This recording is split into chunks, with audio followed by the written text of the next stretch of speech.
ஆழமான நீலக்கடலில் மினி என்ற குட்டி திமிங்கிலம் வாழ்ந்தது. மினிக்கு ஒரு பெரிய கனவு. ஒரு நாள் வானத்தையும் மேகங்களையும் பார்க்க வேண்டும். ஆனால் அவள் சின்னவள்தான். நான் அதற்குத்தான் பெரியவளில்லை என்று மனசில் சந்தேகம். ஒரு நாள் ஒரு பொன்னிற ஒளி அவளை தொட்டது.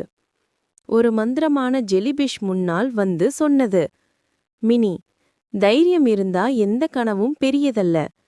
அந்த வார்த்தைகள் மினிக்கு புதிய தைரியம் தந்தது.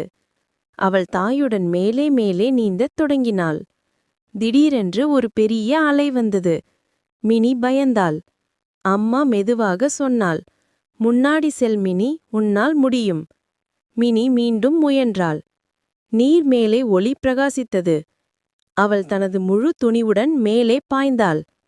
அதோ வானம், வெள்ளை மேகங்கள். சூரியன் அவளை பொன்னிறமாக தழுவியது. மினி மகிழ்ச்சியில் கத்தினாள், ஆம்,